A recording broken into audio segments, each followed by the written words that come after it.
Esse porta-aviões virou um problema. Durante muitos anos, ele serviu à Marinha do Brasil. Serviu para os treinamentos, para que o Brasil se protegesse no caso de uma possível guerra, enfim. O Brasil é um país pacífico, né? Acho que não entraria em guerra com ninguém. Depois que esse navio deixou de ser utilizado, ele foi vendido e iria para a Turquia. Só que no meio do caminho, mandaram voltar. Por quê? Porque no casco ali desse porta-aviões tem um material que é tóxico, que é perigoso e que deixou de ser usado já há algum tempo.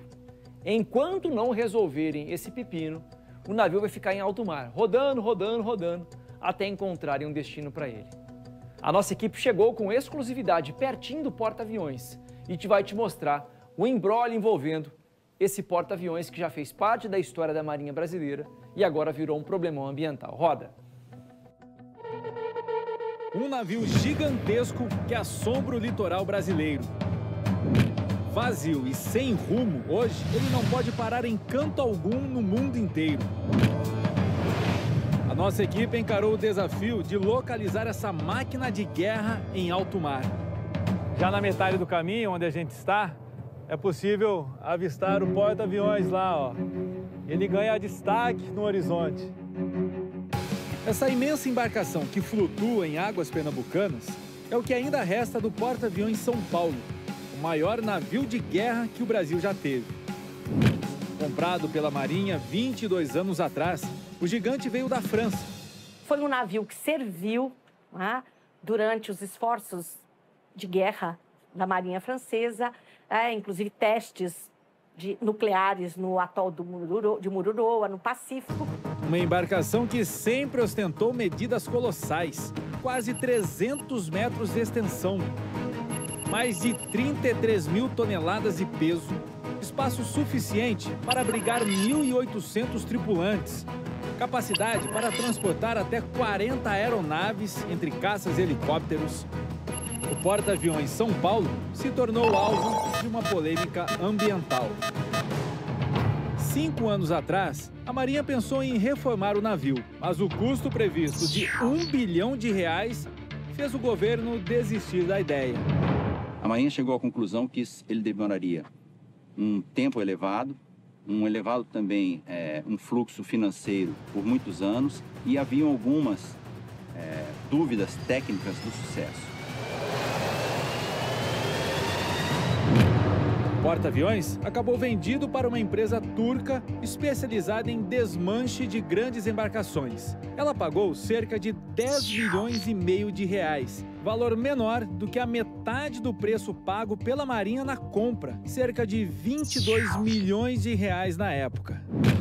Com a negociação feita, o navio desativado partiu em direção à Turquia. A missão de levá-lo foi dada a este rebocador alugado de uma empresa holandesa. O comboio partiu do Rio de Janeiro no dia 4 de agosto. Seguiu pelo Atlântico por 22 dias até chegar ao Estreito de Gibraltar, que dá acesso ao mar Mediterrâneo. Foi quando o governo turco suspendeu a chegada do navio no país por suspeita de contaminação por causa do amianto. É uma substância extremamente nociva ao meio ambiente e à saúde humana, banida em vários países do mundo.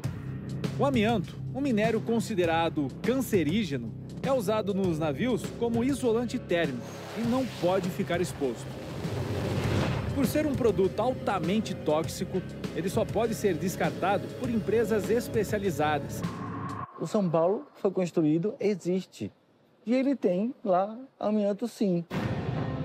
O quanto sobrou foi aproximadamente 10 toneladas, que estão onde nem a França nem o Brasil conseguiu tirar. Sem autorização, o navio precisou dar meia volta e retornar ao Brasil. Os dois ministérios do meio ambiente, os dois IBAMAs, tanto da Turquia quanto do Brasil, concordaram. No meio do transporte, foi suspensa a licença de importação pela Turquia. No início do mês, o rebocador tentou uma atracação forçada no porto de Suape, em Pernambuco.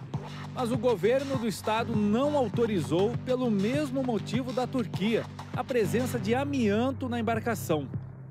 Toda embarcação que está próxima ao porto de Suape é monitorada 24 horas por dia pelos controladores. Com o rebocador e o casco do porta-aviões não é diferente. Neste momento eles estão exatamente aqui e não podem passar esse limite de 12 milhas náuticas, aproximadamente 22 quilômetros do porto.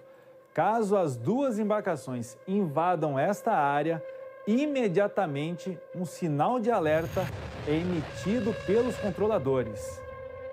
Em resposta, a empresa turca apresentou um laudo que aponta problemas no porta-aviões. Segundo o documento, há um buraco no casco do navio com 3 metros de comprimento. Engenheiros recomendam a atracação imediata da embarcação para reparos.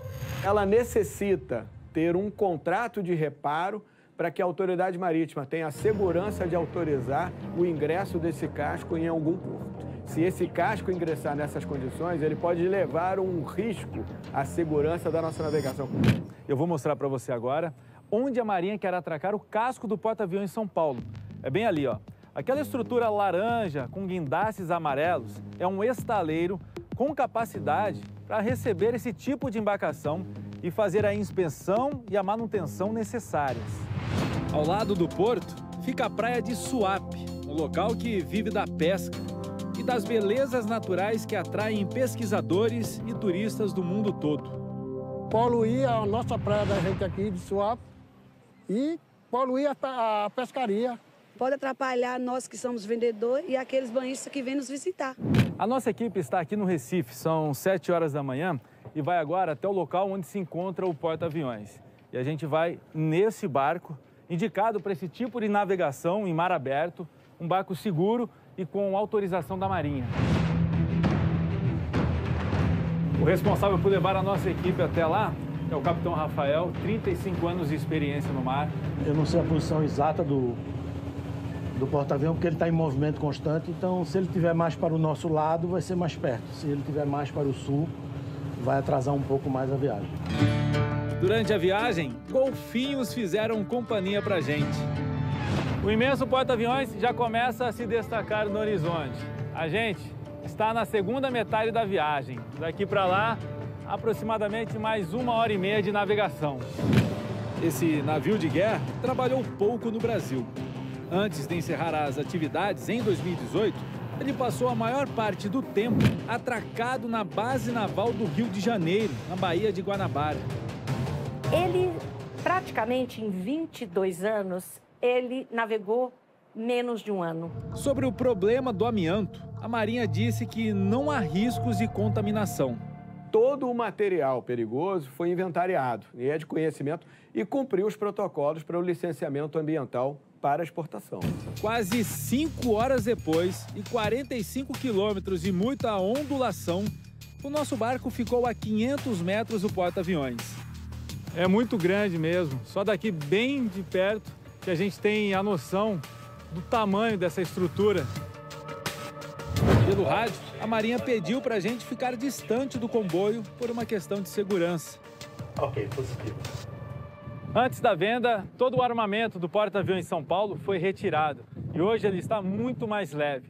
De 33 mil toneladas, tem no máximo 22 mil. E não é exagero algum dizer, a gente está diante de uma grande estrutura de sucata flutuante.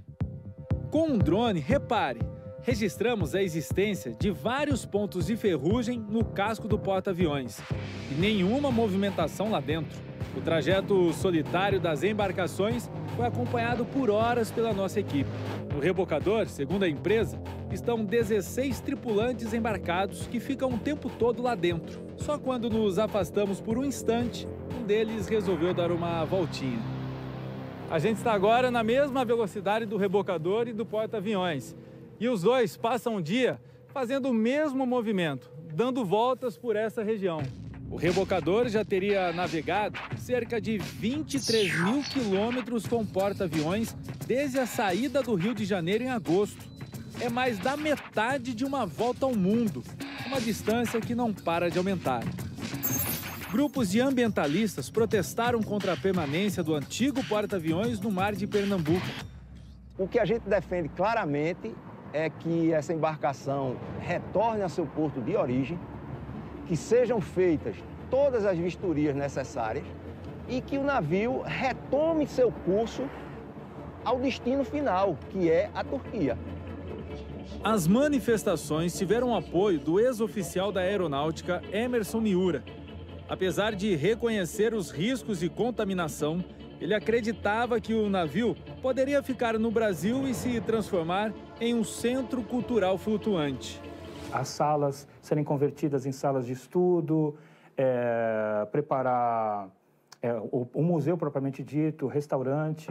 Mas a proposta dele nunca foi discutida pelo governo. Nós entramos em contato com o IBAMA para saber sobre uma possível fiscalização no navio e as suspeitas de contaminação.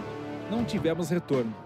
Na Turquia, o porta-aviões tem sido chamado de navio de amianto. Aqui no Brasil, o apelido é outro, navio fantasma. Um triste fim de um dos maiores patrimônios da Marinha brasileira, que segue flutuando sem destino certo.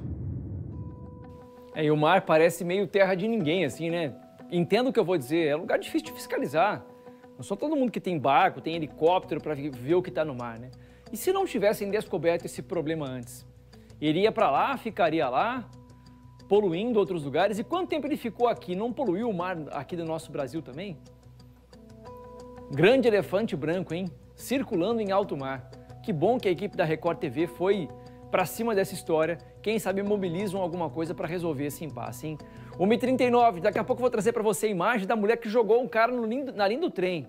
Impressionante a imagem, é já, tá? Mas antes vou dar um recadinho, viu? Ó, você sabia que